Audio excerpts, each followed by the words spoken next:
तो दोस्तों, आपका फिल्मी चीटी चैनल पर स्वागत है और आज मैं एक्सप्लेन करने वाला हूं 2022 में आई मूवी फॉरेंसिक को। फिल्म से जुड़ी सारी बातें मैं एक्सप्लेनेशन के आखिर में करूंगा। इससे पहले मैं आपको सुनाता हूं इस फिल्म की कहानी।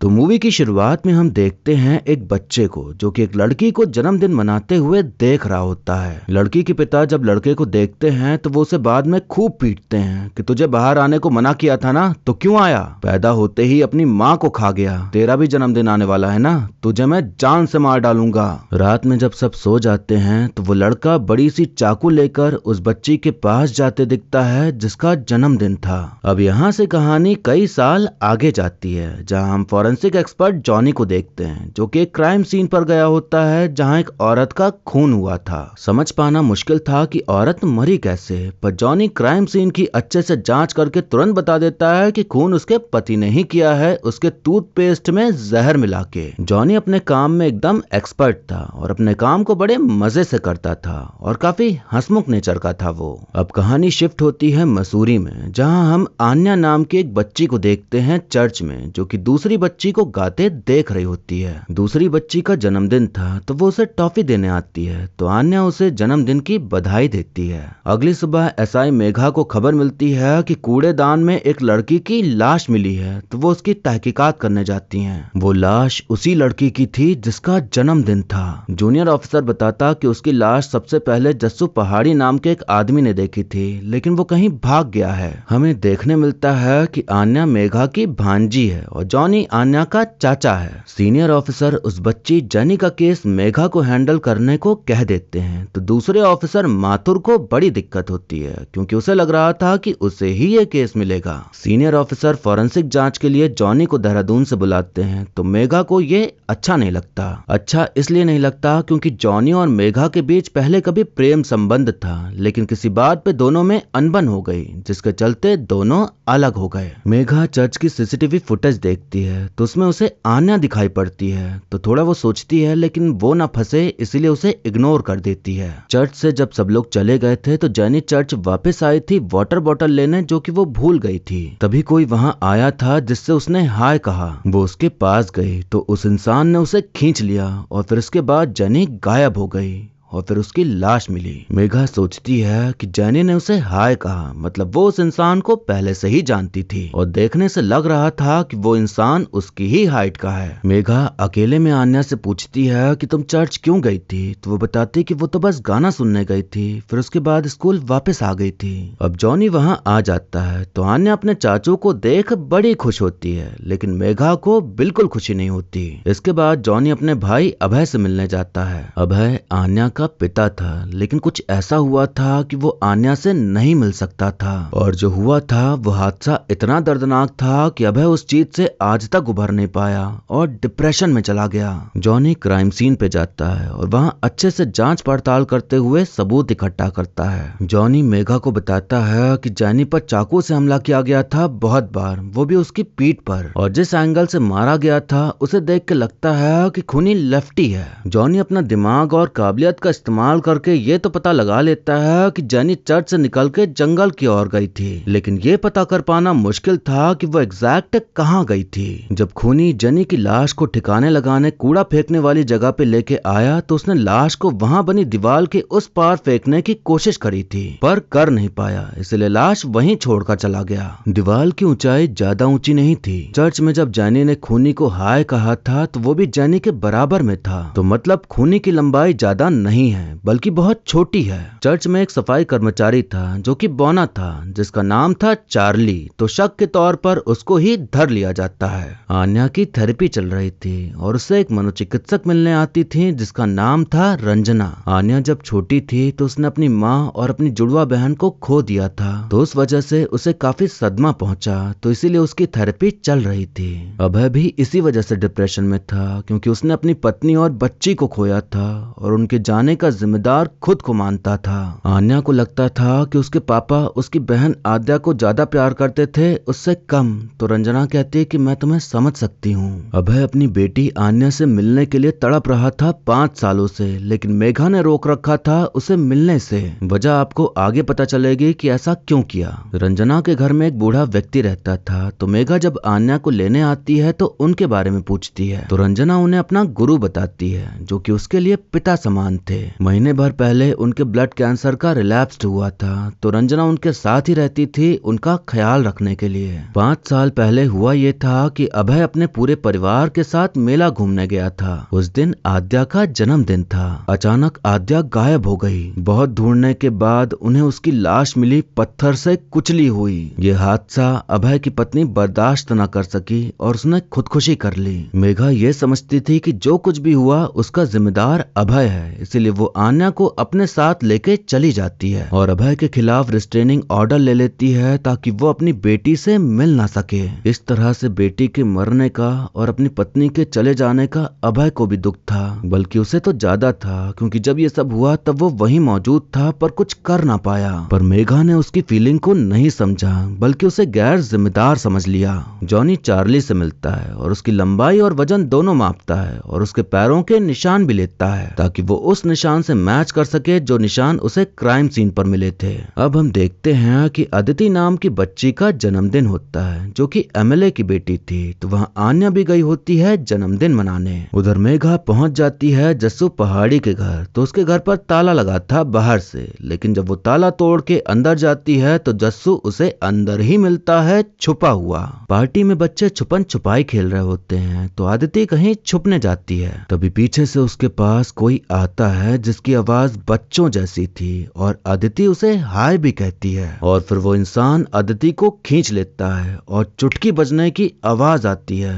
और आदिति लापता हो जाती है। अब पुलिस छानबीन में लग जाती है और फॉरेंसिक एक्सपर्ट जॉनी को बुलाया जाता है। तो उसे जंगल की ओर जाते पैरों के निशान मिलते हैं। जो भी था वो नंगे पैर था और पैरों के निशान खून से भरे थे। तो मतलब उस इंसान के पैर में चोट लगी हुई है जो उस बच्ची अदिति को लेके गया। जनी के क्राइम सीन से जो पैरों के निशान मिले थे वो इस पैर के निशान से मैच हो रहे थे। चार्ली वो इंसान नहीं हो सकता था क्योंकि उसके पैर के निशान अलग थे और उसका वजन 47 किलो से ज्यादा था, जबकि जिसके पैर के निशान मिले उसका वजन 40 किलो से कम होने की संभावना है। सभी चीजों को देखते हुए जॉनी कहता है जिसकी हमें तलाश है वो 10 से 12 साल का एक बच्चा है। जस्सू पहाड़ी ने गवाही दी कि मैं सुबह सुबह कूड़ा बिनने गया था तो मैंने देखा कि दीवार के उस पार से कोई बच्ची की लाश इस पार फेंकने की कोशिश कर रहा है। जब उसने दीवार से झांक के देखा तो उसे एक बच्चा दिखाई पड़ता है जो कि देखने में काफी भयानक लग रहा था। पुलिस उस बच्चे का स्केच बनवाती है और हर जगह लगवा देती है, जिसे देख सब हैरान थे कि इतना छोटा बच्चा किसी का खून कैसे कर सकता है। मेघा को जुवेनाइल जेल से कॉल आता है कि जिस बच्चे की आपको तलाश है वो 3 साल पहले हमारे जेल में आया था।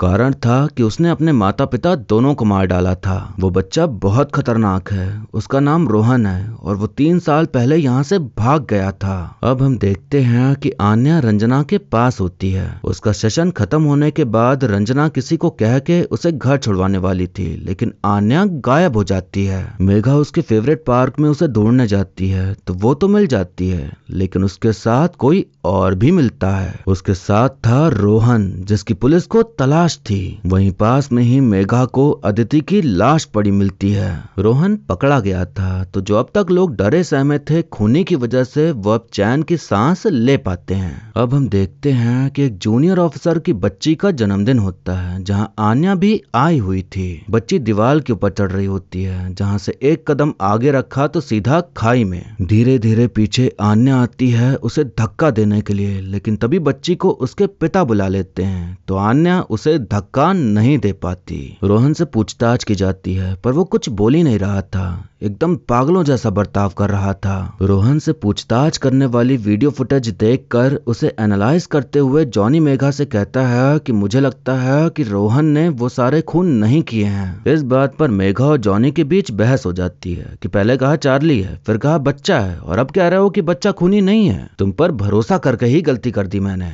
अब एक बिंदिया नाम की बच्ची के गायब होने की खबर आती है। रोहन तो जेल में था, फिर बच्ची कैसे गायब हो गई? रंजना मनोचिकित्सक थी तो मेघा उससे कहती है रोहन से बात करने के लिए अपने हिसाब से, ताकि कुछ पता चल पाए। रोहन ने अपने माता पिता को इसलिए मारा था क्योंकि वो उसे हमेशा बुद्धू बुद्धू कहा करते थे। रंजना उन बच्चियों के बारे में पूछती है तो रोहन कहता मैं इन लड़कियों को नहीं जानता, मैंने बस वही किया जो मुझे बताया गया। एक छोटी बच्ची मुझसे बात करती है, सिर्फ उसकी आवाज सुनाई देती है, मैं बस वही करता हूँ जो वो मुझे बताती है।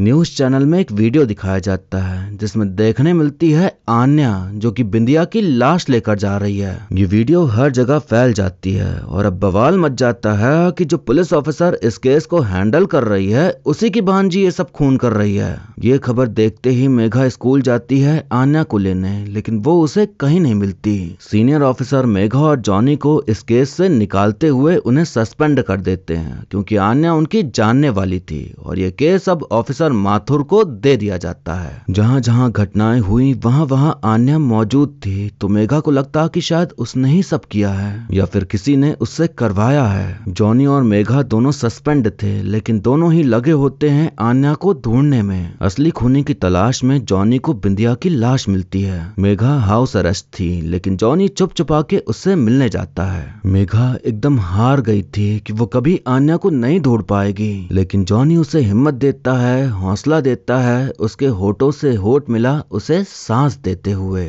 सांसों का आदान प्रदान होने के बाद काम की बात होती है कि आन्या का जो वीडियो वायरल हुआ है वो सीसीटीवी फुटेज है और किसी ने जानबूझकर उस फुटेज को वायरल किया ताकि सारा इल्जाम उस पर जाए। जॉनी ने बिंदिया की बॉडी की जांच की थी तो उसे पता चला कि उसे किसी बच्चे ने नहीं बल्कि किसी बड़े इंसान ने मारा है। उसके हाथों पर दांत से काटने का निशान था तो उसका जो डीएनए था वो एक आदमी का था। ये आदमी ही बच्चों से गलत करवा रहा है और इस बार उसने खुद ही गलत किया और जिस तरह उसे मारा है कोई सनकी ही ऐसा कर सकता है। मुझे एक पुराना घर मिला और वो वही घर है जहां आन्या की वीडियो बनी है। ये जो घर है वही मेन क्राइम सीन है जहां सबको मारा गया। वहां मुझे एक ब्लड सैंपल भी मिला। उस घर का जो मालिक है वो कई सालों पहले मर चुका है। दोनों लोग अब वहां से चुपके से निकल जाते हैं आन्या को ढूंढने और जॉनी को थोड़ा बहुत समझ आ गया था कि वो कहाँ है। आन्या अपने पिता अभय के पास थी। अभय ने घर ले रखा था जिसके बारे में किसी को कभी नहीं बताया और वो अपनी बेटी से छुप छुप के यहाँ मिला करता था। वो आन्या को न्यूज में देख के डर गया था, इसलिए वो आन्या को यहाँ ले आया ताकि खूनी उसके साथ कुछ ना कर पाए। मेघा को पता चलता है कि 5 साल पहले ऐसे ही सेम केसेस ऋषिकेश में भी हुए थे जहाँ खूनी बच्चियों के जन्मदिन पर उनको मार डालता था।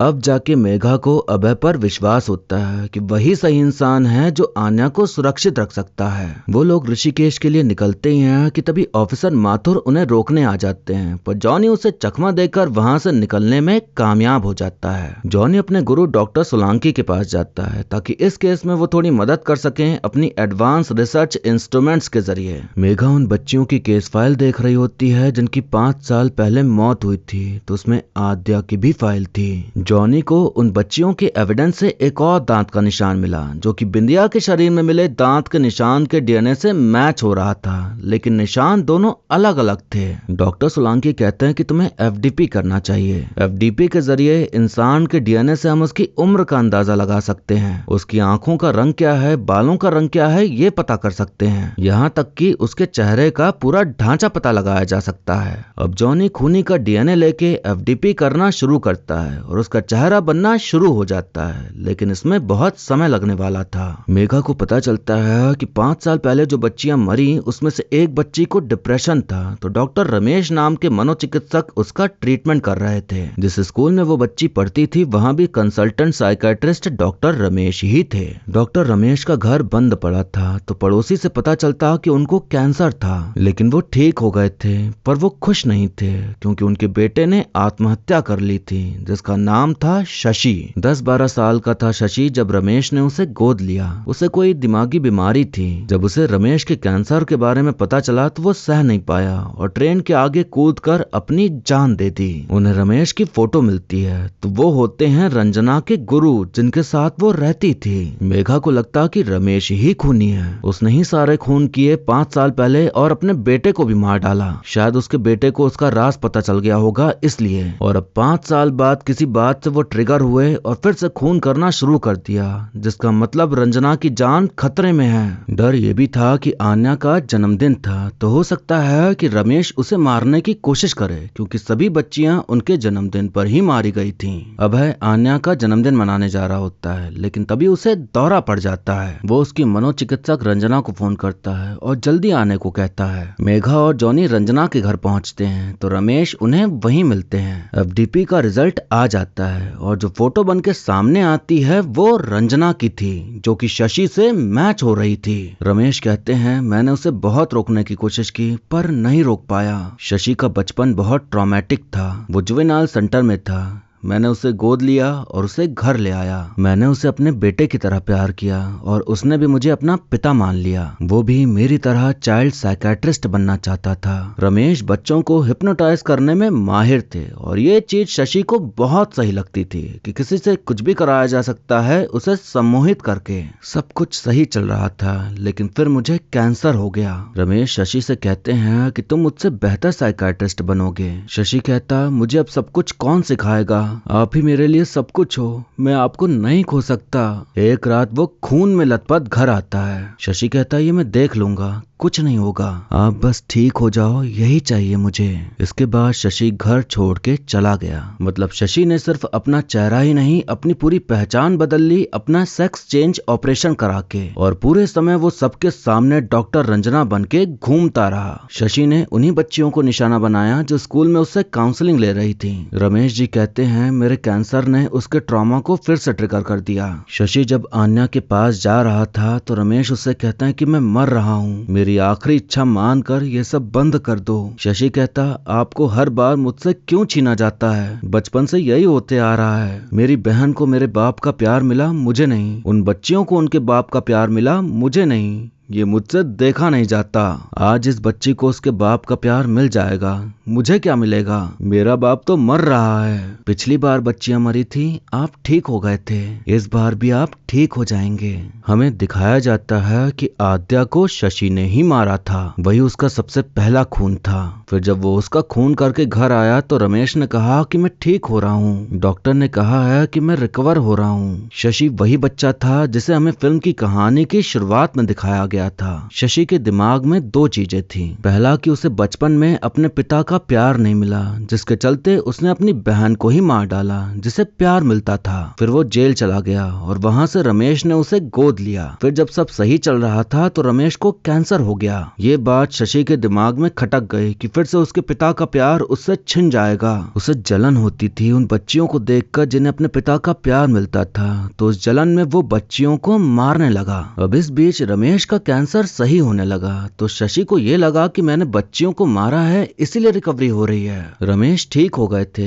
लेकिन 5 साल बाद कैंसर फिर से वापस आ गया और फिर से शशि ट्रिगर हो गया। उसने यही सोचा कि अगर वो बच्चियों को मारेगा तो कैंसर ठीक हो जाएगा जैसे पहले हुआ था, पर कैंसर इस बार ठीक होने वाला नहीं था और रमेश मर रहे थे। पर शशि इस बात को जानते हुए भी नहीं मानना चाहता था और खून करने में लगा हुआ था, जलन के मारे और इस विश्वास के मारे कि बच्चियों का खून करूंगा तो पिताजी फिर से ठीक हो जाएंगे। तो ये था सारा चक्कर कि क्यों शशि ये सब कर रहा था। और अब वो गया था आन्या के पास। शशि आन्या के घर पहुंच जाता है और पहुंचते ही सीधा अभय पर चाकू से हमला कर देता है। फिर आन्या के पास जाता है और चुटकी बजाते हुए कहता कि अब आंखें खुलने के बाद तुम मेरे पीछे पीछे मेरे साथ चलोगी। इस वक्त उसकी आवाज छोटी बच्ची जैसी हो गई थी और ऐसे ही वो हर बच्ची को हिप्नोटाइज करते आ रहा था। जब वो रोहन से बात करने गई थी तो उसने उसे भी हिप्नोटाइज करके उसे सब भूलने को कह दिया था। उधर ऑफिसर माथुर मेघा और जॉनी को हिरासत में ले लेते हैं तो जॉनी उन्हें पूरी बात बताता है कि असली माजरा क्या है, तब जाके वो उनके साथ हो जाते हैं। जॉनी सबको लेके उस पुराने घर में जाता है क्योंकि वही शशि का अड्डा था। वो पुराना घर वही घर था जहाँ शशि का बचपन बीता था।